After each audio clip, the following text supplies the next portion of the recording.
E hoje a gente vai bater um papo bem bacana aqui sobre: você é um procrastinador? Você é. Procrastinação é uma fragilidade. Quem procrastina abre mão de sonhos, de crescimento, fica para trás. Todo procrastinador é alguém que, lamentavelmente, perde oportunidades únicas de crescimento, avanço, né? E o que é procrastinar? É deixar para trás, é deixar para lá, é atrasar, né? É amanhã, depois de amanhã, né, produção? Vai deixar, quando é que você vai resolver? Amanhã eu vou. Amanhã. Tem gente que está há 15 anos dizendo que amanhã vai na academia, né? Tem gente que está há 30 anos dizendo que amanhã começa um regime, né? Então, nós vamos procrastinando e decisões muito cruciais para o impulso da nossa vida realmente vai sendo tolhido, né? E um dos motivos que você pode estar procrastinando uma atividade importante é o esgotamento mental. Então, eu não romanceio a procrastinação. Eu acho que ela é realmente um problema. Ela é um sabotador. Ela existe realmente para tolir você. E esse esgotamento mental que a gente vive hoje de tantas coisas. Eu me lembro que quando mais novo, não sou velho, tenho 39 anos, mas me lembro quando adolescente, você não era nem nascido ainda, não tinha WhatsApp. Você, para conversar com uma pessoa, você tinha que falar obrigatoriamente uma de cada vez, né? Hoje, você está com o celular na mão, você conversa com 6, 7, 8 pessoas ao mesmo tempo. Quando não se responde errado um para o outro, né? A resposta do João você manda para Maria, a da Maria para a Benedita e aí vai, né? Então, essa gestão emocional, essa gestão de tempo mental tem nos feito perder oportunidades únicas e nos arrebentar em relação ao crescimento, tá? Então, na correria do dia a dia, a única forma de lidar com a procrastinação é fazendo gestão do tempo.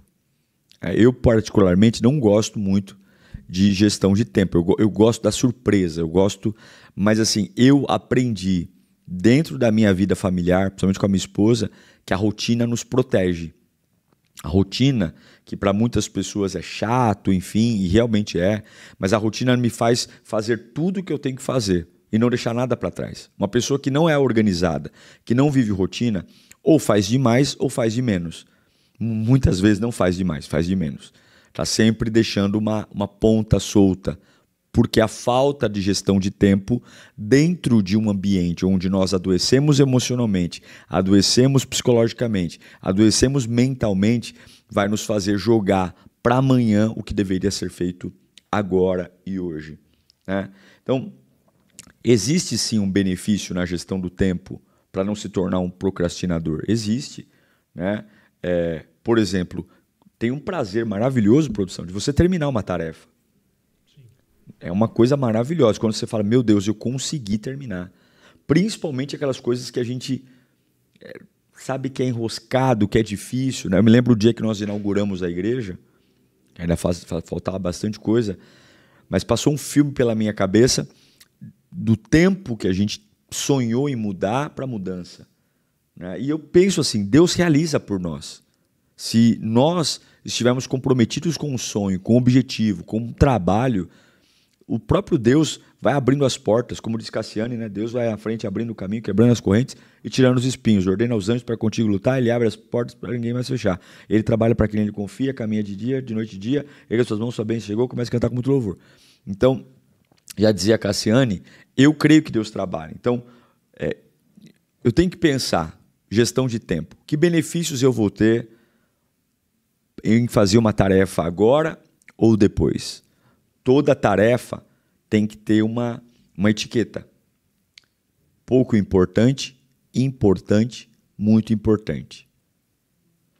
Pouco importante, agenda ou delega. Importante, você avalia a necessidade de fazer agora ou não. Muito importante é agora, né? Aí tem um outro aprendizado que eu coloco, que é aquilo que é urgente e importante. Anota isso aí. Isso é importante para a gestão de tempo. Tudo que é urgente e importante você faz na hora. Certo? Urgente e importante É a primeira etiqueta. Na hora, para tudo e faz. Importante, mas não é urgente, você agenda. Você programa. É importante, mas não é urgente? Ninguém está morrendo? Não. Então, importante, mas não é urgente, você agenda. Tá? Urgente, mas não é importante, você delega. Paga alguém para fazer, contrata, passa para alguém resolver. Se é urgente, mas não é importante, o que é urgente e não é importante? Por exemplo, um cano que estourou é urgente, na verdade é urgente e é importante, né? O cano estourado. Mas eu quero dizer o seguinte, a sua vida não vai mudar para arrumar um cano, é importante, tem que arrumar. Você pode delegar alguém para fazer, né? Tem coisas urgentes, mas que não, o que é um importante? É que você não precisaria parar o teu bom trabalho para ir fazer.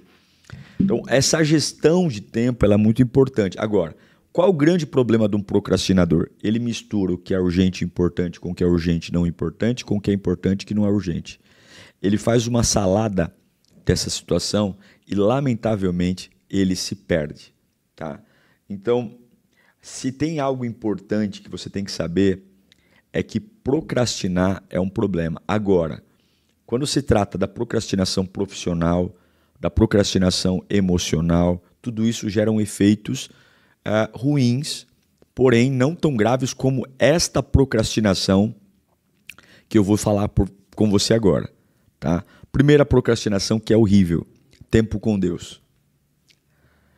Ah, pastor, lá vem o senhor falar de religião, falar de igreja, falar de Deus. Sim, eu preciso falar, porque a tua luta espiritual é grande. Você não tem noção do quanto a sua relação com Deus ela é de fato importante. Você não sabe a luta que está sendo travada nesse instante da parte demoníaca para te roubar, matar e destruir. E Deus para te dar vida. Então, quando foi a última vez que você, por exemplo, orou que pese 5 minutos? Quando foi a última vez que você leu sequer um capítulo da Bíblia? Quando foi a última vez que você colocou um louvor no rádio? É só música erótica, é só funk, é só sofrência. A verdade é que nós esperamos viver com Deus uma vida que nós não plantamos. A gente espera uma transformação, um avivamento, olhamos para algumas pessoas se derramando na presença de Deus e a gente fala, ah, meu Deus, como se aquele camarada fosse um iluminado, né? E eu fosse o cocô do cavalo do bandido em relação à adoração. Não, não é. Você é uma bênção, mas você não planta. Então, quando foi a última vez que você assistiu um sermão, uma pregação, ao invés de ficar 2 horas vendo Netflix? Então, a procrastinação, ela muitas vezes ela não existe de uma forma real, porque você fala, pastor, eu estou o tempo todo fazendo coisas, eu não estou parado, eu não paro nunca. Mas o problema da procrastinação é quando ela está relacionada às coisas de Deus. E eu já cansei de ver casais dizendo, pastor, eu estou me afastando da obra de Deus porque eu não tenho tempo. Eu estou me afastando das coisas de Deus por causa da faculdade, por causa do meu filho, por causa do meu trabalho. Nós oramos para Deus nos dar a faculdade e a faculdade nos afasta da presença de Deus. Oramos para Deus nos dar um casamento e o casamento, quando vem, nos afasta da presença de Deus. Oramos por filhos, oramos por emprego, oramos por uma série de coisas. Veja, toda procrastinação é ruim, mas a procrastinação em relação às coisas de Deus é mortal. A vida é feita de prioridades. Preguei sobre isso esses dias. Quando o profeta Elias vai à casa da viúva em Sarepta, ela está pegando ali uns pedacinhos de madeira no chão para fazer a sua última refeição, e o profeta Elias fala para ela assim, ó, traga o primeiro pedaço para mim. Quem olha para um pedido desse e fala, pô, o profeta Elias, ele realmente não tem noção das coisas. A mulher está passando fome, a mulher está morrendo, há uma seca em Sarepta, ela não tem dinheiro, não tem água, ele pediu água primeiro, agora pede comida, mas veja, Deus não negocia, porque o reino de Deus não destrava milagre por profecia. O reino de Deus destrava milagre por prioridade. A prioridade da minha vida determina onde eu chego e quem eu sirvo. Por isso que Jesus diz, ó, busca primeiro o reino dos céus e as demais coisas vos serão acrescentadas. As demais coisas são acrescentadas quando tem uma prioridade. Quando eu sei para quem eu olho primeiro. Então não é louvar primeiro. Não é cantar primeiro.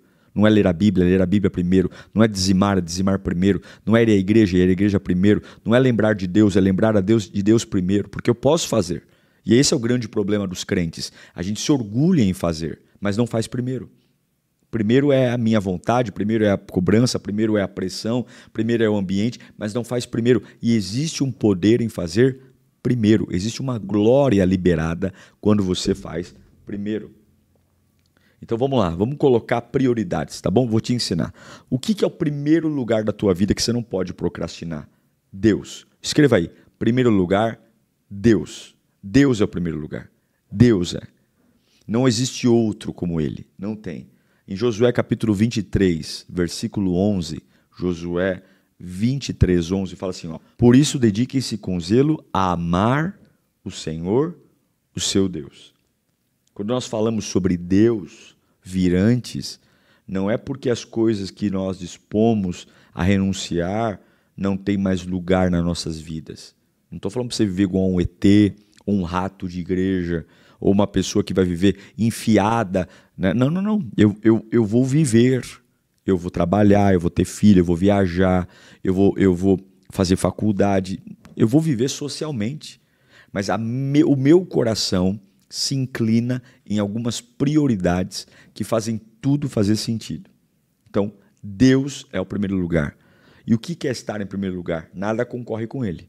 Filho não concorre com Deus, mulher não concorre com Deus, emprego não concorre com Deus, os valores de Deus são os meus valores, os princípios de Deus são os meus princípios, é intocável, é inegociável, não se altera, não se movimenta. 2.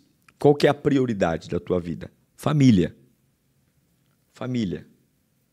A Bíblia fala algo muito pesado em 1 Timóteo, capítulo 5, versículo 8. Paulo vai falar sobre isso ao seu filho na fé, Timóteo. Se alguém não cuida dos seus parentes, especialmente dos da sua própria família, negou a fé e é pior que o descrente. Então, primeiro lugar, Deus. Segundo lugar, minha família. Eu estou cansado de ver crente que é uma bênção na igreja, mas é um péssimo testemunho dentro de casa.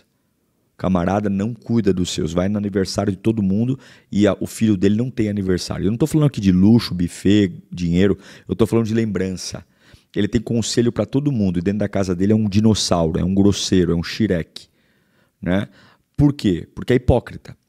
Confunde Deus com igreja. A igreja é importante, mas a igreja vem depois da família. O teu maior ministério não começa na igreja. E eu sei, né? Eu sei, não por mim, mas por exemplos de pessoas que eu conheci, o quanto que é um estrago você dedicar-se mais à obra de Deus do que à sua família. Uma das minhas grandes preocupações é que minha filha, quando crescer, não olhe para o meu ministério pastoral e diga que a igreja roubou o pai dela, que a igreja tirou dela o pai. Não. Então eu preciso me organizar para que minha filha entenda que a casa de Deus é uma bênção, que a casa de Deus não destruiu o pai dela, não destruiu a mãe dela, não destruiu a infância dela, que ela teve uma boa escola, que ela teve uma boa companhia, que ela brincou, que ela soube ser amada e foi amada de um jeito muito especial e que a igreja, muito pelo contrário, não tirou ninguém dela. A igreja apenas fortaleceu a base da vida. Agora, isso é muito triste porque muitas pessoas são muito bons em muitas coisas e procrastinam a família. Né? Procrastinam, são péssimos pais, péssimas mães, não têm paciência, não têm educação. Né? São ótimos profissionais, ótimos ministros de louvor, ótimos voluntários, mas péssimos dentro de casa. Tá? A terceira prioridade para você, né? Muitos pensariam que agora é a igreja. E não é a igreja. Dentro da linha de prioridade, a terceira prioridade, primeiro Deus, depois família, vem trabalho. O trabalho é muito importante. Uma vez eu dou aula aqui na igreja, a gente tem no Lírio Play, um dos temas é organizar essa linha de prioridade. Deus, né, família, trabalho. E as pessoas ficam bravas porque alguns colocam a igreja antes do trabalho. Ah, pastor, não, a igreja é muito importante, mas ela não vem antes do trabalho, porque não tem como simplesmente eu cuidar da minha família se eu não trabalhar. Como é que eu vou levar comida para dentro de casa? Como é que eu vou calçar meus filhos? Como é que eu vou pagar água, luz, telefone? Como é que eu vou sustentar minha família sem trabalho? Eu sei que muita gente demoniza o trabalho. Um dia uma pessoa me perguntou assim, pastor, o inimigo está se levantando. Por quê? Porque eu acabei de me firmar na igreja e abri uma porta de emprego para mim que há anos eu estou esperando e eu não vou poder vir no culto. Falei, irmã, isso não é uma maldição, isso é uma bênção. Emprego é uma bênção. Você vai ter recurso, você vai ter condições de sustentar a tua casa, pagar teus recursos, comprar alimento. Na igreja você troca. Tem igreja hoje para todo canto, todo tipo de horário.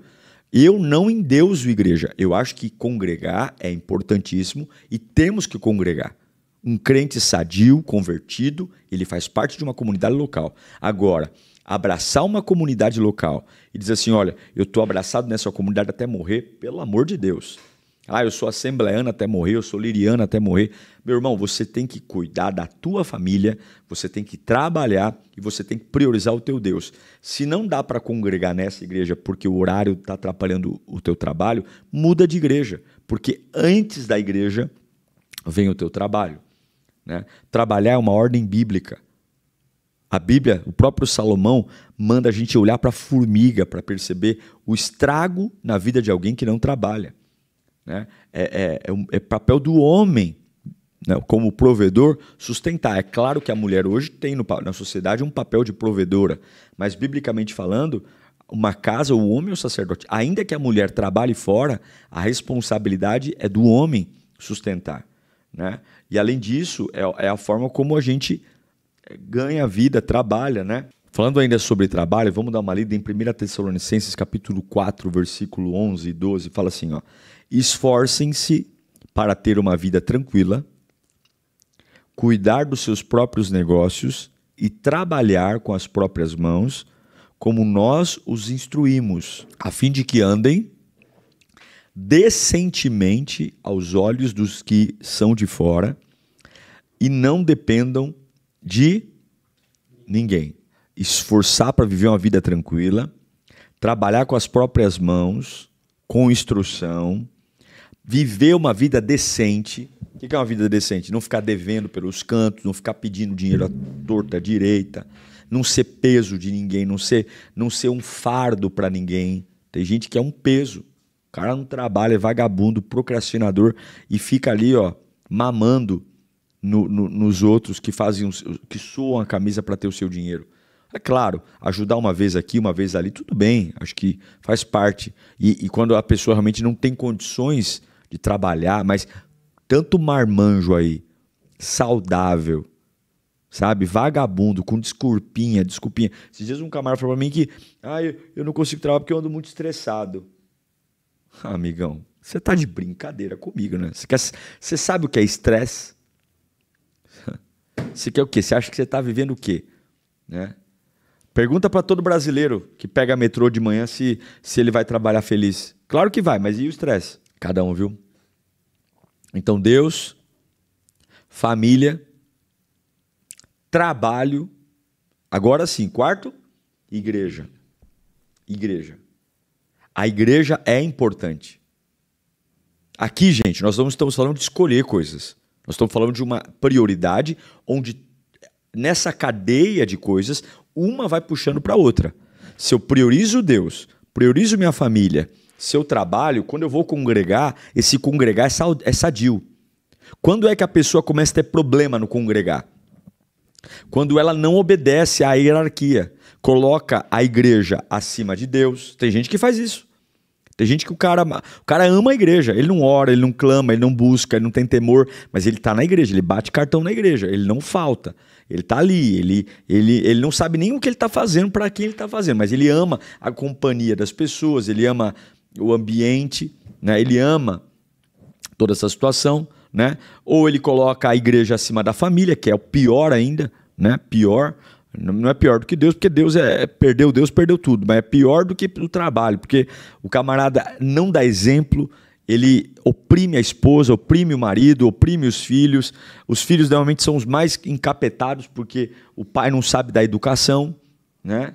Como diz o Carrossel, o Firmino falava, os santos diabinhos, né? Falava, os santos diabinhos, não dá educação, ou coloca à frente do trabalho, né? Então, um belo crente, mas passa fome. Né? Eu não posso trabalhar porque tem vigília, eu não posso trabalhar porque eu tenho que ir para o monte, eu não posso trabalhar porque é na hora do culto. Para de ser vagabundo, vai trabalhar. Deus está no banheiro da tua casa, Deus está no teu carro, Deus está no ônibus. Deus, é só você clamar que Ele te atende. E vai buscar uma igreja que dê para vocês trabalhar e congregar. Tem igreja que tem culto o dia inteiro. E quarto, igreja. Aí sim. Ir para a igreja, quando Deus é prioridade, família e trabalho, aí você congrega, aí você é fortalecido, aí você não é mimizento, aí você não fica caçando pelo em ovo, aí você não se ofende facilmente, porque você tem base, tem Deus, tem família e tem trabalho. Então, agora, igreja vem antes da vida social. O que é vida social? É shopping. Vida social é cinema, é lazer. Então, quando eu coloco a igreja como quarto item, tem 5, mas como quarto item, não é dizer que congregar é ruim, que congregar, não importa. Não, importa sim. E ela vem antes de um quinto elemento, que é a vida social. O que é a vida social? É churrasco, família, é o que eu falo sempre, ó, família é pai e mãe. Tá? Tio, tia, primo é parente. Então, por exemplo, se meu pai não é convertido, minha mãe não é convertida, e faz um almoço, um jantar, na hora do culto, eu falto no culto para ir nesse almoço. Entendeu? Meu filho não é convertido, ele vai fazer um almoço na hora do culto. Cara, eu vou faltar no culto para ir nesse almoço. É minha família. Agora, é o meu tio, é meu primo, é meu avô. Marcou um almoço, uma festa na hora do culto. Eu até posso ir, mas primeiro eu vou para o culto. Por quê? Porque, de alguma forma, aquilo que é importante para você, as pessoas respeitam. Quando você troca demais a tua fidelidade a Deus no congregar por qualquer convite de última hora, qual é a leitura que a pessoa tem? Que aquilo não é importante para você. Que, de alguma forma, você sucateia. Eu vou dizer, em outras religiões isso não acontece. Mas na igreja evangélica isso é muito comum. As pessoas simplesmente trocam. Não, hoje eu não vou. Hoje eu vou para a festa tal. E aí, quando você quer convidar essa pessoa para vir para a igreja, ela vai dizer que não vai. Por quê? Porque se ela bater o pé 3, 4 vezes, você vai desistir também. Então, a igreja é o quarto item das prioridades e ela vem antes da vida social. Olha o que a palavra nos ensina em Hebreus 10, 25. Não deixemos de nos reunir como igreja, segundo o costume de alguns, mas procuremos encorajar-nos uns aos outros, ainda mais quando vocês veem que se aproxima o dia. Então, a palavra nos ensina a congregar, a estar na presença de Deus. Então, fechando a hierarquia, que eu não posso procrastinar, né? Deus, família, trabalho, igreja, vida social. Escreva comigo. Deus, família, trabalho, igreja, vida social. Repetindo, Deus, família, trabalho, igreja, vida social. Se você seguir essa linha de prioridades, você nunca vai se dar mal com nada. Você sempre vai acertar. Inverteu um deles, colocou vida social acima de Deus, Deus abaixo da família, colocou o trabalho acima da família, a igreja acima de Deus. Qualquer uma dessas inversões, sua vida sofre. Qualquer uma dessas inversões, seu coração sofre. Prioridade é Deus, família, trabalho, igreja, vida social. Tá? Agora, quando que a procrastinação é uma boa? Quando que a procrastinação é uma bênção? Em que momento? Vamos lá. Vou te dar aqui, para a gente encerrar, 3 características quando, de fato, você que é um procrastinador mora aí, quando que a procrastinação, de fato, pode ser uma bênção. Tá? Primeiro, para a maldade. Põe para mim o Salmo 34:16 aí, produção. O rosto do Senhor volta-se contra os que praticam o mal, para apagar da terra a memória deles.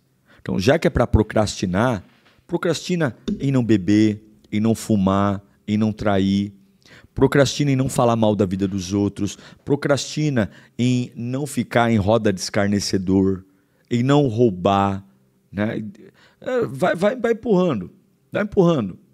Se for para procrastinar, que seja para procrastinar maldade, procrastinar situações que eu não aceito, eu não faço. Eu vou empurrando com a barriga, mas eu não faço.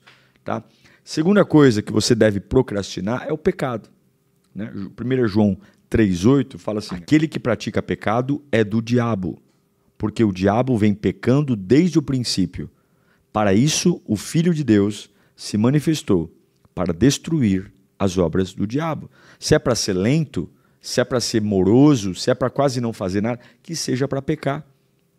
Mas tem gente que é péssimo para fazer as coisas de Deus, lento, preguiçoso, vagabundo, relaxado, mas na hora de fazer as coisas, né, na hora de fazer os pecadinhos, na hora de satisfazer os prazeres da carne, é extremamente ágil, rápido e interessado. Tá? E a terceira coisa que você pode procrastinar sem problema é parar as divergências. Brigas idiotas, discussões tolas, gastar energia com gente que você sabe que não vai com a tua cara e que não está disposto a te ouvir, parar de ficar dando explicaçãozinha para pessoas que só estão tripudiando sobre a sua ideia, parar de ficar esperando torcida organizada para os teus sonhos, quando na verdade é você que tem que arregaçar as mangas e trabalhar, né? Divergências de família, alguns assuntos que você sabe que só vão aumentar a tensão dentro de casa, só vão aumentar a tensão familiar e você insiste em martelar o assunto. Procrastina, releva, empurra com a barriga, deixa para outro dia, apesar até de você ter razão.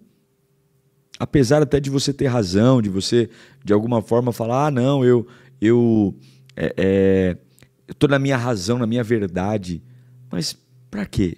Né? Eu até coloquei um Reels esses dias na internet, entre razão e razão e paz. O que a gente quer? Eu quero paz.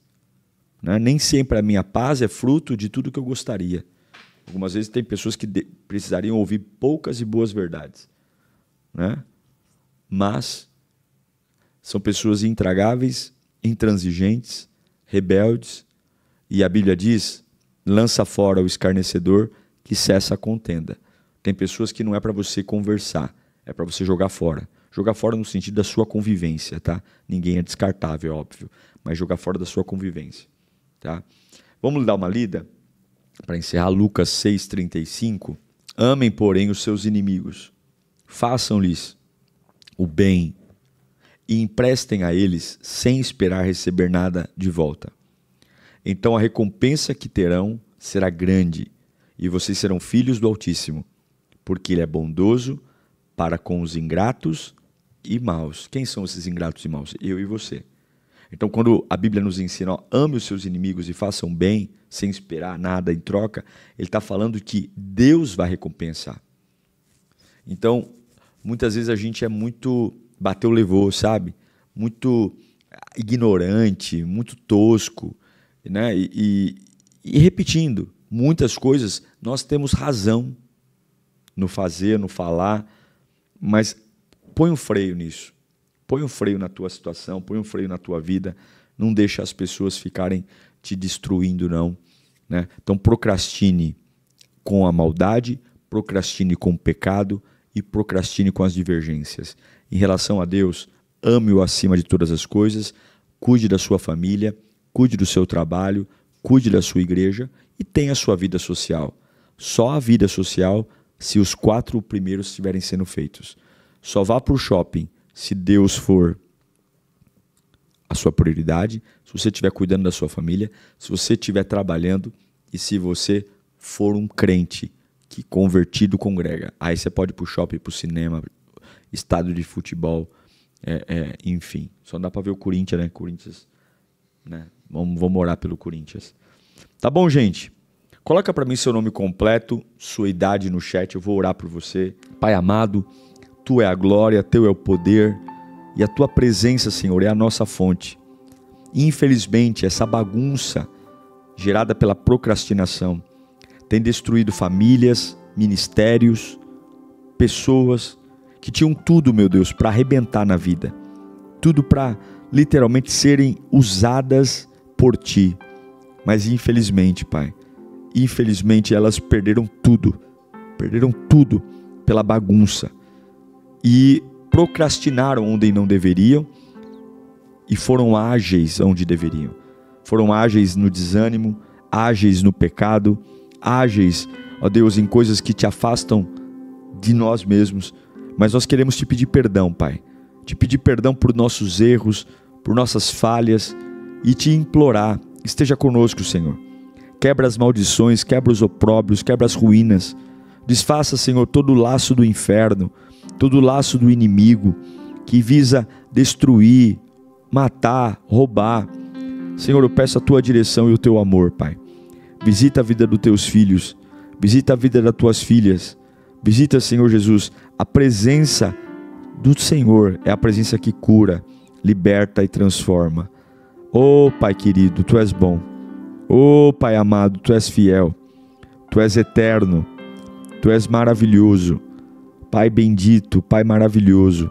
Eu peço que o Senhor venha tirar as escamas dos nossos olhos, Senhor, e nos ajudar a organizar, colocando o Senhor como prioridade na nossa vida. Não há nada mais importante que o Senhor. Nada. Em segundo plano, nos ajude a cuidar da nossa casa. Senhor, todo o relaxo, toda indiferença que tem acontecido dentro dos nossos lares, que o Teu Espírito Santo nos ajude nesta manhã. Deus, nosso trabalho, nós pedimos que o Senhor nos ajude a vencer a vagabundagem, a preguiça. Senhor, está amarrado em nome de Jesus esse espírito de preguiça, esse espírito de vagabundagem, de ficar na cama, sem querer trabalhar. Ó Deus, se contentando com as migalhas. Ó Deus, nos ajude a romper essa bolha. Nos ajude a voltar a ter prazer em congregar na Tua presença, em estar na Tua casa, em Te adorar, em Te bendizer, em levantar as mãos e Te servir, em ser um dizimista, um ofertante, um voluntário, alguém que realmente depende de Ti, meu Pai. E por fim, em quinto lugar, que possamos ser pessoas que têm uma vida social adequada, uma vida social de família, de paz, de lazer, onde possamos ser abençoados. E que se tiver que sermos lentos, quase parando, que seja com a maldade, com o pecado e com as confusões. É o que eu te peço e te agradeço, Pai. Fala conosco e nos ajude, nos dê um dia maravilhoso, de bênçãos, de paz e de refrigério. Em nome de Jesus eu oro. Amém e amém e amém.